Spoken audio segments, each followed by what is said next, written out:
Hello, I thought I'd give a mention of the plastic buckets that we're using as packaging at Steampunk Coffee, just to give you some idea around where I'm thinking and the reasons for it. Because it's not about explaining myself, it's about educating, and hopefully there's a movement towards more sustainable, reusable food grade packaging such as these. So this is polypropylene. You would have seen these buckets all over the place used for multiple products. So I've just decided to jump onto that for the fact that the polypropylene is so easily recyclable. It's food grade, and there are recycling plants popping up. There's one in the Midlands in particular that are now using polypropylene waste to make Loffelstein reinforcement blocks, and then in the blocks, if you know, the Loffelstein reinforcement blocks are those blocks that are shaped kind of like that-ish, and then they go, you know, and you build up land behind them, and they act as reinforcement. So what's cool about that is they're using that gap in the Loffelstein brick to put chip packets and other soft waste and single-use waste that is just unavoidable at the moment given the current retail situation. So yeah, that's these. The coffee that goes in here has been degassed for 3 days. It is quite long, but what that means is that any gas that does come out after that, once in this bucket, stays in here, and I think it gives the coffee quite a unique character. We've been using these buckets for 3 years now, and I think it's a wonderful way to store coffee, amongst other things. I've got a... which one's this? This is a lemon verbena that is harvested on the farm that I'm staying at, on the farm.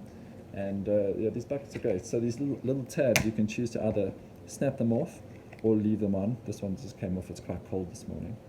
But it's cool because, again, it's one plastic, it's all the same thing, it's easy to recycle. So in here is some dried lemon verbena. So an example of how these buckets are versatile. So the fact that Steampunk Coffee is being stored in them is nothing special. So I do think that single-use foil bags for coffee, anything that's single-use at the moment, if you've recognized it as single-use, it just makes sense to try avoid using it. And I think then we would see more responsible production of items, packaging items. And then there's also an exciting future in the world of, look, incentivizing is not necessarily the best means to motivate people, but I think that if it's incentivizing good action for a better outcome, then I think incentivization is a good thing. So imagine we could somehow incentivize the tracking of reusing packaging. So there are a lot of industries that could work with this kind of idea, and I think you know, I'm busy with something with a carbon cup, and this falls into that same bracket, and there are other products as well that are on my mind. So I've got the ideas, working with some tech companies, having fun, and yeah, I just the fact that these plastic buckets might come across as plastic and people kind of shun away from plastic, I think if you just use your intellect and understand that it's reusable, not single use, there's a reason for me choosing this, and I'm very aware of the fact that this is plastic and it might come across as a bit unorthodox.